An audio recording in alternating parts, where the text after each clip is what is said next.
नमस्कार, मैं हूं प्रिया सीजा और आप देख रहे हैं आपका अपना चैनल भिवानी हलचल। चौधरी बंसीलाल सामान्य अस्पताल में गुरुवार को विश्व टीबी दिवस पर एक जागरूकता कार्यक्रम का आयोजन किया गया। कार्यक्रम में बतौर मुख्य अतिथि पहुंचे विधायक घनश्याम सराफ ने इस दौरान जागरूकता वैन को हरी झंडी दिखाकर रवाना किया। आपको बता दें कि ये वैन गाँव-गाँव जाकर लोगों को टीबी से बचाव के बारे में जागरूक करेगी।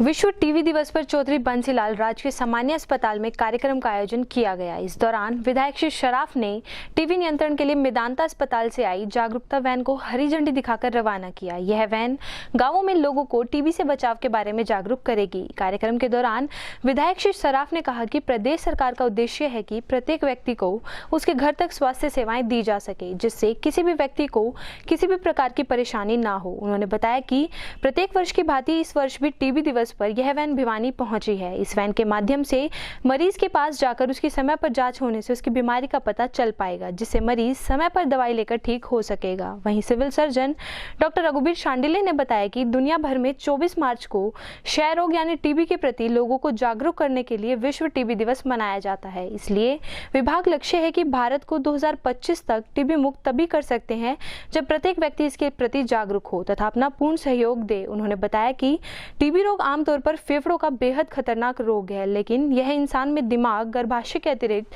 शरीर के किसी भी भाग में हो सकता है। यह बैक्टीरिया के संक्रमण के कारण फेफड़े सहित रक्त प्रवाह के साथ शरीर के अन्य भागों में भी फैलता है। उन्होंने बताया कि टीबी के लक्षण जैसे खांसी होना, खांसी में बलगम आना, साथ ही बलगम में खून भी आ सकता है। टीबी से ग्रस्त होने पर भूख कम लगती है, वहीं व्यक्ति को सुस्ती, थकान और कभी कभी रात में पसीना आना, हल्का बुखार बना रहना आदि लक्षण हैं। उन्होंने बताया कि 2 हफ्ते से ज्यादा खांसी होने पर डॉक्टर को दिखाएं तथा दवा का पूर्ण कोर्स ले, वह भी नियमित तौर पर। साथ ही उन्होंने यह भी बताया कि यह जागरूकता वैन जिले में प्रत्येक सप्ताह सोमवार से शुक्रवार तक सभी हाई रिस्क एरिया में जाएगी, जो कि मई 2022 तक यह वैन जिला भिवानी में अपनी सेवाएं देगी। आज बड़े हर्ष की बात है कि हमारे जिले में एक टीबी वैन जो केंद्र सरकार द्वारा दी गई है, उसका हमने यहाँ से चालू कर दिया है उसको। और वो हर टाइप से, चाहे एक्सरे लेके या जांच के लिए, एक्सरे और बलगम की जांच के लिए इसमें यूनिटें अंदर बना दी गई हैं। और जिस प्रकार का भी हमें टीबी का मरीज मिलेगा, हम उसकी देखभाल करना चाहते हैं तुरंत। इस रोग को हरियाणा से भगाने के लिए हमारा प्रयास है। माननीय मुख्यमंत्री मनोहर लाल जी और हमारे साथी डॉक्टर रघुबीर शांडिल्य जी इस काम में लगे हैं और प्रत्येक मुद्दे को लेकर हमारा हॉस्पिटल आगे से आगे बढ़ता है। अभी जो है विश्व क्षय रोग दिवस या वर्ल्ड टीबी डे मना रहे हैं और ये हर साल 24 मार्च को मनाया जाता है। इसमें आज के दिन ही जो रॉबर्ट कॉक एक साइंटिस्ट थे जिन्होंने टीबी के कीटाणु की खोज की थी, और उन्हीं के सम्मान में लोगों को टीबी के प्रति जागरूक करने के लिए हम हर साल वर्ल्ड टीबी डे मनाते हैं। और इसका उद्देश्य ये है कि मरीज जो है वो ये ना सोचे कि ये टीबी कोई ऐसी बीमारी है जिसके प्रति उनको कोई स्टिग्मा या डिस्क्रिमिनेशन होगा। ये कोई लाइलाज बीमारी नहीं है और इसका इलाज पूरी तरह संभव है। मरीज अगर 2 हफ्ते से ज़्यादा खांसी हो तो तुरंत अपनी बलगम की जांच कराएं, ताकि बीमारी का जल्दी पकड़ के उसका इलाज पूर्ण किया जा सके। और हमारे जो सरकार के द्वारा टीबी को ख़त्म करने के लिए 2025 का टारगेट बनाया गया है। हमारे जो भिवानी में और हरियाणा में हमने 2022 का टारगेट लिया है। तो हमारा ये उद्देश्य है कि हम लोग जितने भी टीबी के मरीज हैं उनको सभी को ढूंढ के उनका खोज करके उनको ट्रीटमेंट पे डालें, उनका पूरा इलाज दें। इसके अंतर्गत हमारे पास डीएमसी हैं, डेजिग्नेटेड माइक्रोस्कोपिक सेंटर हैं, जहाँ माइक्रोस्कोप से बलगम की जांच होती है। हमारे पास मोलिकुलर टेस्ट भी हैं, जहाँ पर सीबीनेट और ट्रूनेट जैसी मशीनें, आधुनिक मशीनें हैं, जिनसे तुरंत उनकी जांच करके उनका पता लगाया जा सकता है। यहाँ तक कि जो रेजिस्टेंट टीबी होती है, जैसे रिफेम्सिन रेजिस्टेंस है, उसका पता लगा के मरीज को उसकी रेजिस्टेंस पैटर्न के हिसाब से दवाइयाँ उपलब्ध करवाई जाती हैं। तो इस प्रोग्राम के अंतर्गत drug resistant TB, drug sensitive TB, सभी प्रकार की दवाइयों के बीमारी के लिए इलाज यहाँ संभव है और पूर्ण रूप से दिया जाता है। जहाँ तक आंकड़ों की बात की जाए तो हमारे पास जो पिछले साल से कम हुए हैं मरीज, और पिछले साल हमारे 2021 में 2810 पेशेंट पूरे थे, और आज तक हमने 418 तो हमारे पब्लिक के और 184 प्राइवेट पेशेंट्स जो हैं वो हमारे दवाइयाँ खा रहे हैं। हमारे इस प्रोग्राम के अंतर्गत हम लोग जो टीबी के मरीज को 500 रुपये पोषण योजना का देते हैं, जिसमें जब तक मरीज दवाई खाता है उसके 500 रुपये उसके खाते में जमा होते हैं, ताकि वो भरपूर पोषण ले सकें। इसके अलावा जो मरीज जो व्यक्ति अगर टीबी के मरीज की सूचना देता है और उस व्यक्ति को टीबी पाई जाती है तो हम उसको 500 रुपये सूचना के इंसेंटिव के रूप में भी देते हैं। टीबी के मरीजों को दवाई खिलाने के लिए ट्रीटमेंट सपोर्टर जो होते हैं आइडेंटिफाई किए जाते हैं, जो ज़्यादातर हमारी आशा होती हैं, उनको हम दवाई मरीज को समय पे खिलाने के लिए भी हम उनको इंसेंटिव देते हैं, जो कि 1000 रुपये ड्रग सेंसिटिव के लिए और 5000 ड्रग रेजिस्टेंट टीबी के लिए दिया जाता है। इसी प्रकार जो सीबीनेट की जांच है वो प्राइवेट वाले मरीजों को भी उपलब्ध की जाती है। जो प्राइवेट से मरीजों की सूचना हमें प्राप्त होती है उन मरीजों को भी हम निक्षय पोषण योजना का 500 रुपये का जो भत्ता होता है वो उनको देते हैं, और अगर वो मरीज हमारी दवाई खाना चाहे तो हमें उसे सरकारी दवाई जो है फ्री में उसको उपलब्ध करवाते हैं। जो प्राइवेट प्रैक्टिशनर हैं उनको इन्फॉर्मेशन देने के लिए, सूचना देने के लिए हम लोग 500 रुपये का जो इंसेंटिव देते हैं नोटिफिकेशन का, अगर वो प्राइवेट प्रैक्टिशनर उसी मरीज का हमें आउटकम भी देता है तो हम 500 रुपये उसके खाते में और डालते हैं। 24 मार्च को हम टीबी डे मनाते हैं। तो टीबी डे मनाने का हमारा मकसद यही है, जो टीबी के जो मरीज़ हैं हम इसको एलिमिनेट करें, और टारगेट है हमारा 2025 तक का। इसके कार्य को करने के लिए हमारा जो ब्रांड एम्बेसडर हैं स्टेट के डॉक्टर शिवकांत है, और पूरे इंडिया का हमारे अमिताभ बच्चन जी हैं।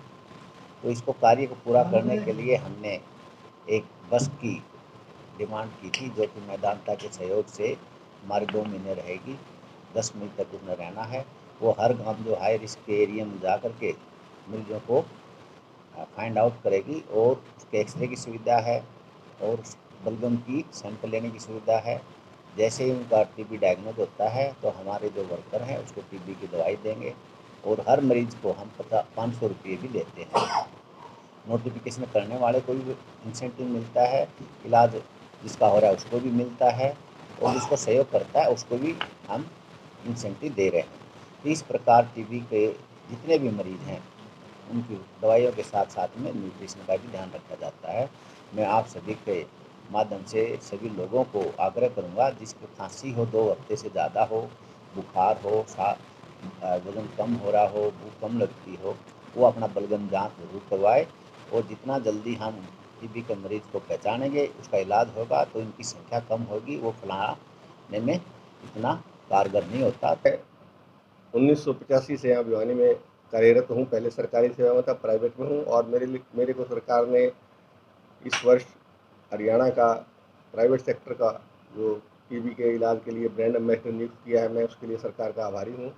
और यहाँ के स्थानीय प्रशासन का, विशेष तौर पर हमारे मुख्य चिकित्सा अधिकारी और जिला क्षय रोग अधिकारी डॉक्टर सुमन जी का विशेष रूप से आभारी हूँ।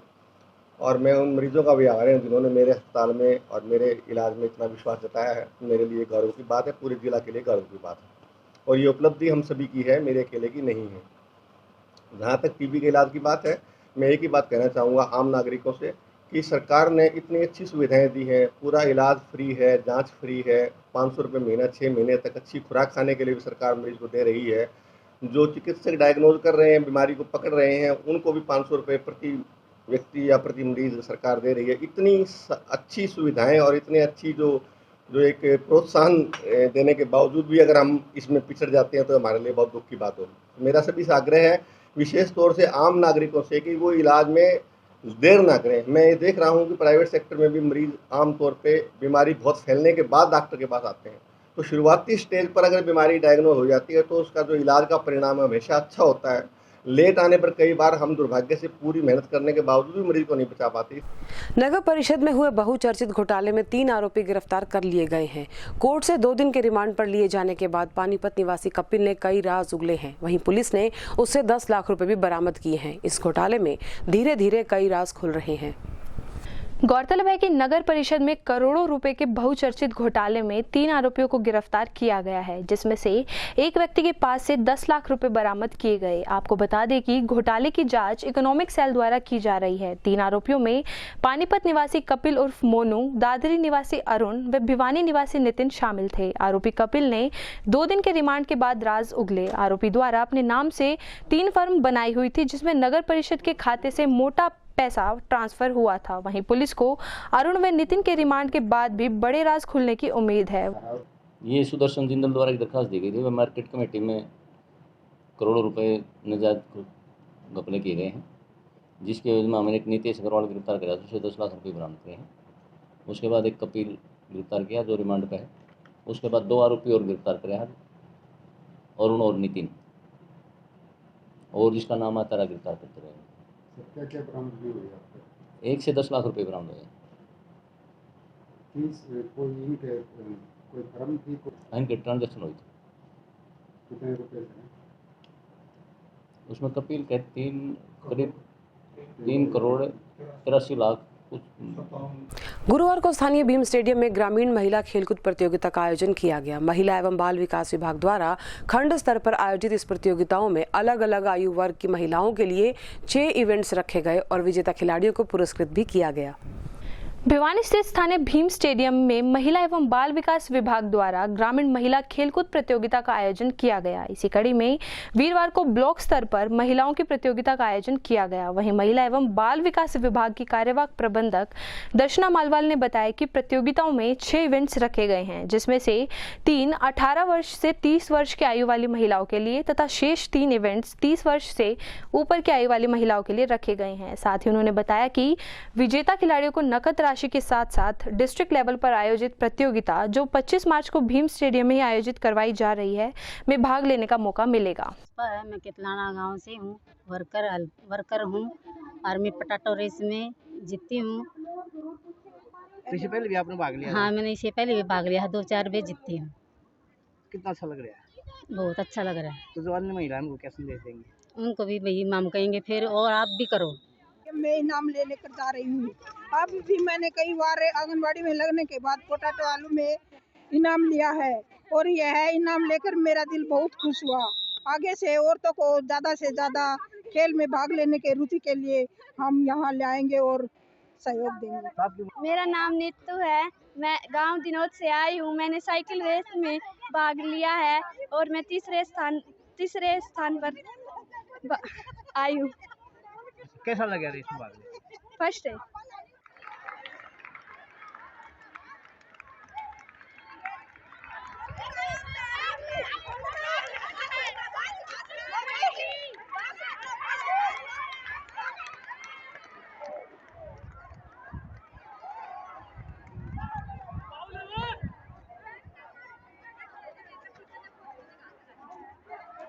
जी, मेरा नाम देवेंद्र सिंह है, एथलेटिक्स कोच हूँ मैं, यहीं पर पोस्टेड हूँ भीम स्टेडियम में।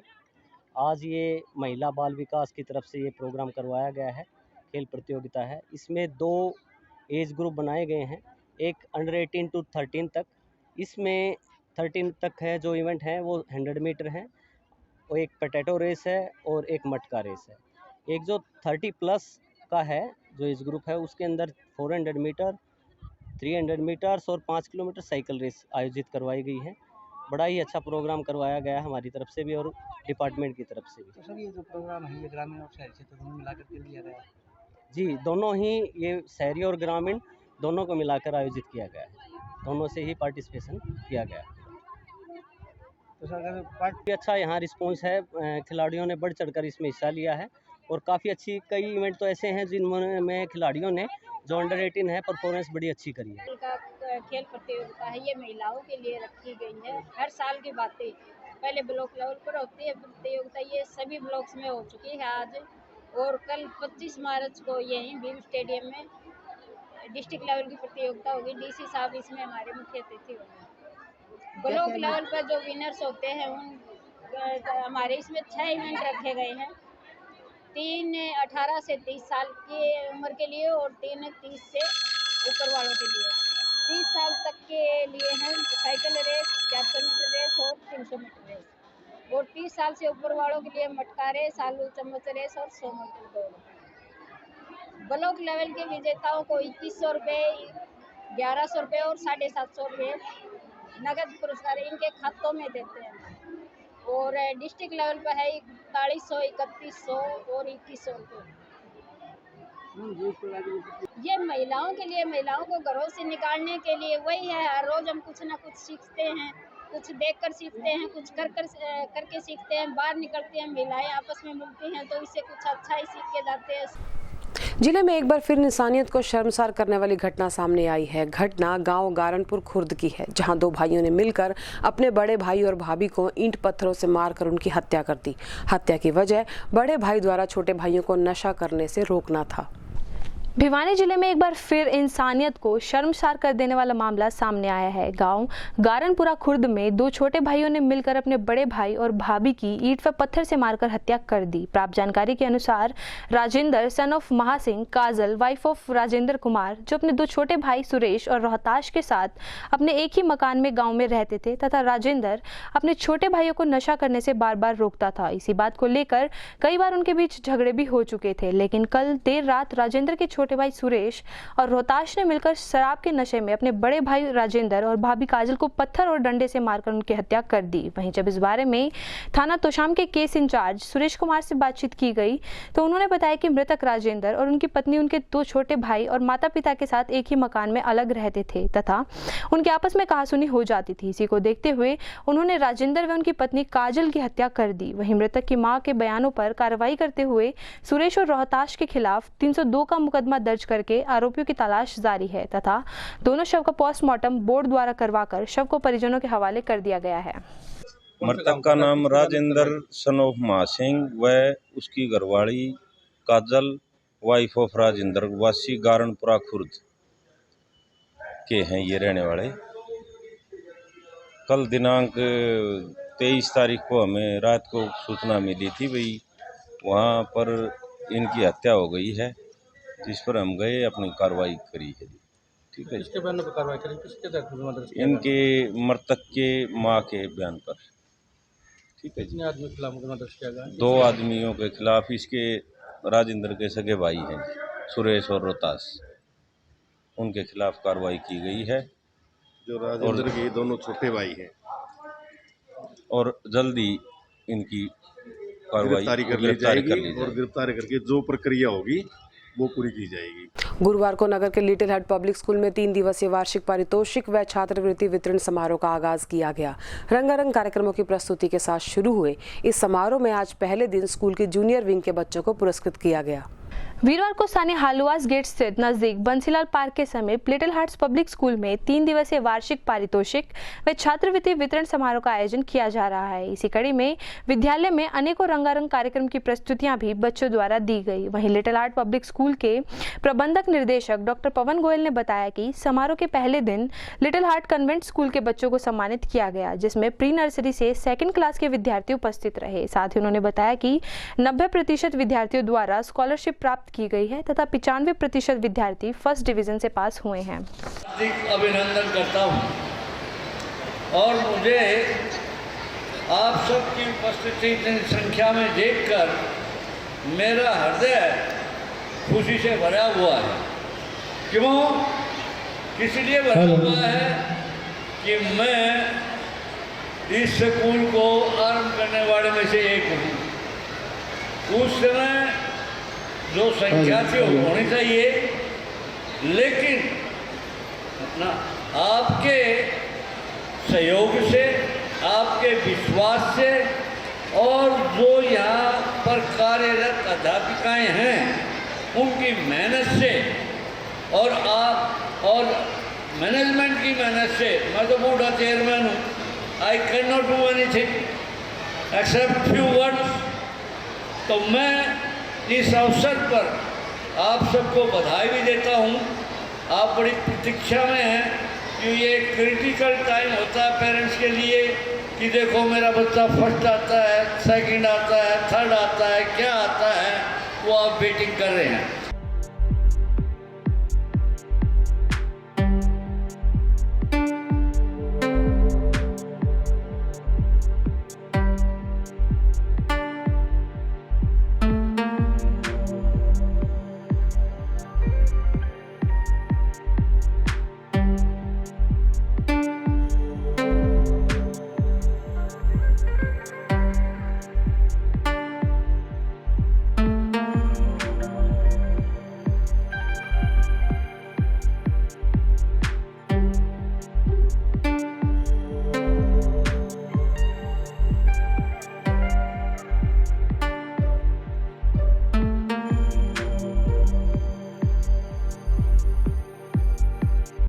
3 दिवसीय कार्यक्रम हमारे इस लिटिल हार्ट पब्लिक संस्थान ने जो आज आरंभ किया है, उसके पहले दिन हम आज लिटिल हार्ट कॉन्वेंट स्कूल के बच्चों का कार्यक्रम कर रहे हैं।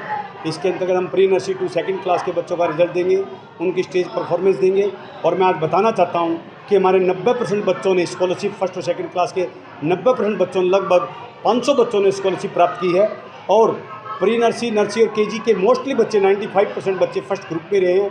मुझे देखकर बहुत ही खुशी है कि इस कोरोना काल में पेरेंट्स ने किस प्रकार ऑनलाइन शिक्षा अपने बच्चों को दिलाई, और उस शिक्षा के दिलाने का परिणाम ये निकला कि बहुत बच्चों ने बहुत अच्छी शिक्षा प्राप्त की। जैसे ही हमारी सरकार ने विद्यालयों को ओपन किया, हमने बच्चों का सर्वांगीण विकास के लिए जो एक्टिविटीज़ के लिए तैयारी की, उसकी भी परफॉर्मेंस बच्चे आज बहुत उत्सुकता के साथ दे रहे हैं। मैं सरकार का धन्यवादी हूं कि उन्होंने बिल्कुल ठीक समय पर विद्यालय ओपन किए, जिससे बच्चों का चौमुखी विकास में, जो सर्वांगीण विकास में जो बच्चे कई दिनों से प्रतीक्षा कर रहे थे, उस प्रतीक्षा की घड़ी को पूरा हुआ। और हमारे इस त्रिदिवसीय कार्यक्रम की जो रूपरेखा है वो पूरा समाज भली भांति जानता है। कल हम Little Heart Public School Devsar का रिजल्ट देंगे, उनकी एक्टिविटीज़ देंगे, स्कॉलरशिप देंगे। और हम 26 तारीख को little Heart Public school Bhiwani के बच्चों का स्कॉलरशिप भी देंगे और उनकी एक्टिविटीज़ भी देंगे।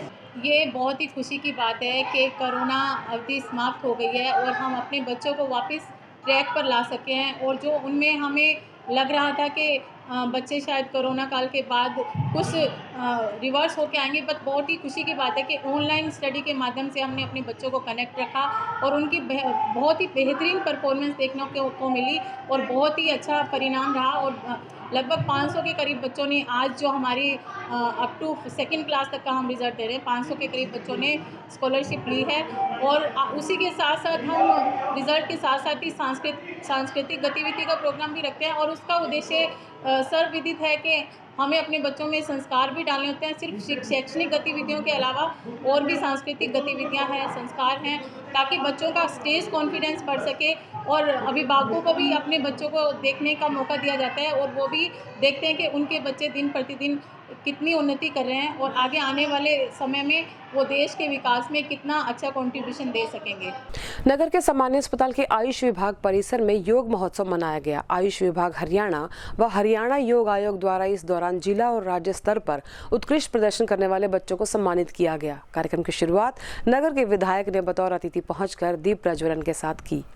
आयुष विभाग हरियाणा व हरियाणा योग आयोग द्वारा योग महोत्सव मनाया गया। प्राप्त जानकारी के अनुसार सामान्य अस्पताल भिवानी के आयुर्वेदिक हॉस्पिटल में हरियाणा आयुष विभाग द्वारा व हरियाणा योग आयोग द्वारा उन बच्चों को सम्मानित किया गया जिन्होंने योग में जिला स्तर व राज्य स्तर पर उत्कृष्ट प्रदर्शन किया हो। ऐसे बच्चों को आज भिवानी के आयुर्वेदिक अस्पताल में सम्मानित किया गया। वहीं कोरोना काल के चलते जिन्होंने योग को साधना मानकर लोगों को योग करने के लिए प्रेरित किया, ऐसे योग साधकों व अध्यापकों को भी इस प्रक्रिया में शामिल किया गया और उन्हें भी सम्मानित किया गया। इस कार्यक्रम के मुख्य अतिथि के रूप में नगर विधायक घनश्याम सराफ पहुंचे। उन्होंने दीप प्रज्वलित करके कार्यक्रम की शुरुआत की। वहीं जब इस बारे में नगर विधायक घनश्याम सराफ से बातचीत की गई तो उन्होंने बताया कि हरियाणा सरकार द्वारा योग का आयोग केंद्र बनाया गया है। इसके तहत हरियाणा सरकार प्रत्येक गाँव में योगशाला खोलने का कार्य कर रही है। इसके अलावा भिवानी के 8 गाँवों में और नई योगशाला खोली जाएंगी। साथ ही उन्होंने कहा कि योग करने से अनेक रोग दूर भागते हैं तथा जो लोग योग करते हैं आगे चलकर उनको अच्छा स्कोप भी मिलता है। सर इधर देखो जी,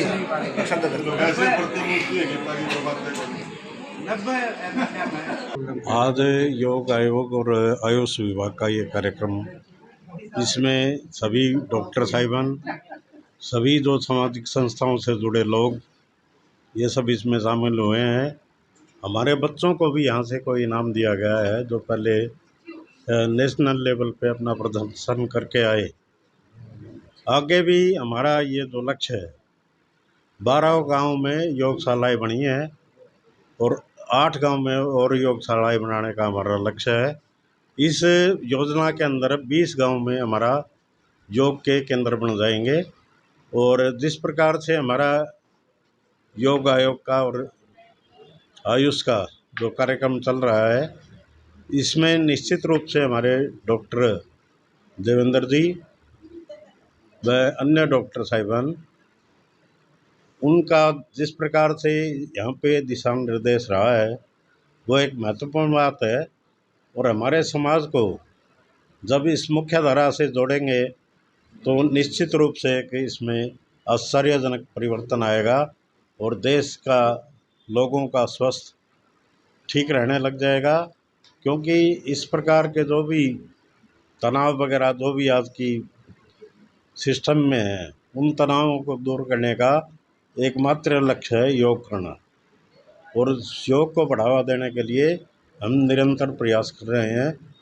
इसमें माननीय मुख्यमंत्री मनोहर लाल जी और हमारे देश के प्रधानमंत्री माननीय नरेंद्र मोदी जी, जिन्होंने विदेशों में जाकर भी इस योग की अलग को जगाने का काम किया है, आज बड़े बधाई के पात्र हैं हमारे दोनों ये नेता।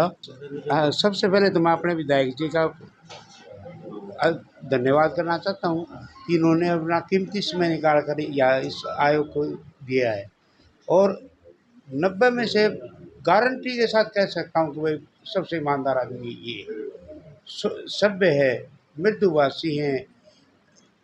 तब भी हमारा तो MLA वगैरह से काम पड़ता रहता है जी, तो जो सभ्यता इनके अंदर देखी मैंने वो सभ्यता नहीं मिली। सेकेंडरी डॉक्टर साकेत कुमार ने दिशा निर्देश पे कोरोना काल में हमने बहुत काम किया, जैसे इम्यूनिटी बूस्ट के लिए हमने बहुत ज़्यादा योग या वगैरह करवाया, लोगों को उसका आराम भी हुआ। युवाओं को शहीदों के जीवन से प्रेरणा लेकर देश रक्षा में कदम बढ़ाने चाहिए, यही शहीदों को श्रद्धांजलि होगी। ये बात कहते हुए हरियाणा सर्वोदय मंच के संयोजक जय सिंह वाल्मीकि ने गांव कुंगड़ में शहीद भगत सिंह, राजगुरु और सुखदेव के चित्र पर पुष्प अर्पित कर श्रद्धांजलि दी।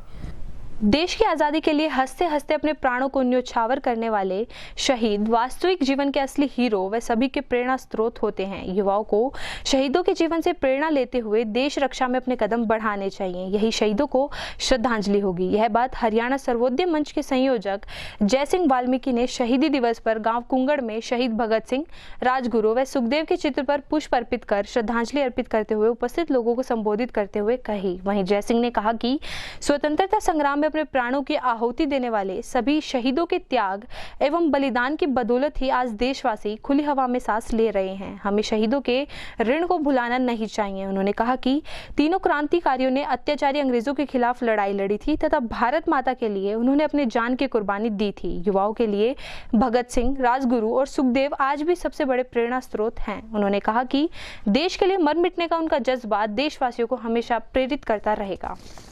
आज हरियाणा सर्वोदय मंच ने गांव कुंगड़ में अमर शहीद भगत सिंह, राजगुरु, सुखदेव को याद किया। शहीदी दिवस बड़े जोर शोर के साथ गांव कुंगड़ में मनाया गया। आज हम जो खुली हवा में सांस जो ले रहे हैं, शहीदों की बदौलती ले रहे हैं। इन शहीदों ने अपनी जान की परवाह ना करते हुए अंग्रेज़ों के खिलाफ बिगुल बजा दिया था, और आज हम जो खुली हवा में आज़ादी की सांस ले रहे हैं, ये आज उन वीर सपूतों की वजह से ही हम यहाँ जिंदा हैं। हमें उनके ऋण को कभी भुलाना नहीं चाहिए, और मैं युवाओं से ये आह्वान करता हूँ कि हमें उनको प्रेरणा स्रोत मानते हुए अपने राष्ट्र की भक्ति के में अपना योगदान देते रहना चाहिए और उनको सदा याद करते रहना चाहिए। जो समाज शहीदों को बुला देता है वो राष्ट्र कभी तरक्की नहीं कर सकता। गुरुवार को एक प्रेस वार्ता का आयोजन स्थानीय PWD रेस्ट हाउस में किया गया। इस दौरान अंतर्राष्ट्रीय मानवाधिकार एवं अपराध नियंत्रण परिषद चेयरमैन राजू मेहरा ने पत्रकारों को संबोधित किया और आम आदमी पार्टी से राज्यसभा सांसदों पर पुनर्विचार करने की मांग की। गौरतलब है कि वीरवार को स्थानीय हासी गेट स्थित PWD रेस्ट हाउस में चौधरी बीरेंद्र सिंह के जीवन संघर्ष पर 25 मार्च को जींद के उचाना में आयोजित होने वाले जन सरोकार संघर्ष लगातार कार्यक्रम एवं आम आदमी पार्टी द्वारा पंजाब में घोषित किए गए राज्यसभा सांसदों के मुद्दे को लेकर पत्रकार वार्ता का आयोजन किया गया। इस अवसर पर अंतर्राष्ट्रीय मानवाधिकार एवं अपराध नियंत्रक परिषद के चेयरमैन राजू मेहरा ने बताया कि आम आदमी पार्टी आम आदमी की ना होकर संगठन हमारा अंतर्राष्ट्रीय मानवाधिकार एवं अपराध नियंत्रण परिषद है, उसका मैं हरियाणा का चेयरमैन हूँ और रिपब्लिकन सेना का 3 राज्यों का प्रभारी हूँ, जो कि बाबा साहब का बनाया हुआ संगठन है। उनका पोता है, उनके पोता आनंद राज अम्बेडकर जी वो राष्ट्रीय अध्यक्ष हैं इसकी रिपब्लिकन सेना की। हरियाणा, पंजाब, राजस्थान का मैं प्रभारी हूँ। आज का मुद्दा ये है, जो केजरीवाल जी ने 5 राज्यसभा सांसद जो बनाए हैं उन पर हम आपत्ति दर्ज करवाते हैं कि ये गलत निर्णय लिया गया है, इस पर पुनर्विचार किया जाए। क्योंकि जो उनका एजेंडा था आम आदमी के नाम से था, बाबा साहब और भगत सिंह जी के नाम पे वोट मांगे थे, लेकिन उनकी उससे विरासत से कोई नहीं लिया गया। अगर उनकी विरासत से कैंडिडेट लेते तो आम आदमी माना जाता। अभी आम आदमी को राज्यसभा में भेजते, ये पूंजीपतियों को भेजा गया। इसे तो ये आशंका है दूसरी पार्टियों की तरह जैसे अलग चलने की, अलग लाइन डालने की कोशिश करे थे, वो नहीं हुआ। इन्होंने तो ये कर दिया कि कम से कम ये मान के चलो आप बड़े बड़े 100 करोड़ के करीब आशंका है कि ये टिकट बेची गई हैं जैसे दूसरी पार्टियों में बिकती थी। तो फिर उसमें कथनी और करनी में उनका अंतर आ गया। आम आदमी पार्टी का आम आदमी नहीं, खास आदमी की पार्टी हो गई, उद्योगपतियों की पार्टी हो गई जैसे और दूसरी पार्टी। गुरुवार को नगर के रेलवे रोड स्थित नेकीराम पार्क में एक अज्ञात व्यक्ति की लाश संदिग्ध परिस्थितियों में मिली। सूचना पाकर पुलिस ने शव को कब्जे में लेकर अज्ञात शव की शिनाख्त शुरू की है। बहरहाल शव को पहचान के लिए 72 घंटे तक चौधरी बंसीलाल सामान्य अस्पताल में रखवाया गया है। आज एक सूचना थाना में प्राप्त हुई थी, नाम पता नामालूम व्यक्ति की डेड बॉडी नेकीराम पुस्तकालय में पड़ी हुई है, जिसकी कार्रवाई के लिए मैं आया हूं। और जिसने ब्लू रंग की पैंट पहन रखी है, सफ़ेद शर्ट, और उम्र उसकी करीब 50 साल लग रही है। क्या किस प्रकार लग रहा है, क्या कार्रवाई की जाएगी? कार्रवाई 174 की जाएगी। सर क्या कार्रवाई की जाएगी? इसकी कार्रवाई 174 CRPC करके 72 घंटे के लिए मोर्चरी में रखवा दी जाएगी शनाख्त के लिए। ठीक है। अगर किसी को अपने नाम पता नामालूम व्यक्ति की पहचान करनी है तो थाना सर भिवानी में संपर्क करें। अपनी विभिन्न लंबित मांगों को लेकर आज नगर परिषद सफाई कर्मचारी एक बार फिर सड़कों पर उतरे। शहर में प्रदर्शन करते हुए इन कर्मचारियों ने आगामी 28 और 29 को होने वाली हड़ताल को लेकर जिला उपायुक्त को ज्ञापन भी सौंपा। वहीं नगर परिषद के सफाई कर्मचारी फायर ब्रिगेड के सामने इकट्ठा होकर प्रदर्शन करते हुए लघु सचिवालय पहुंचे तथा 28 व 29 को होने वाली हड़ताल को लेकर जिला उपायुक्त को ज्ञापन सौंपा। साथ ही घोटाले को लेकर भी उन्होंने घोटाले में आरोपित व्यक्तियों पर कड़ी कार्रवाई करने की मांग की।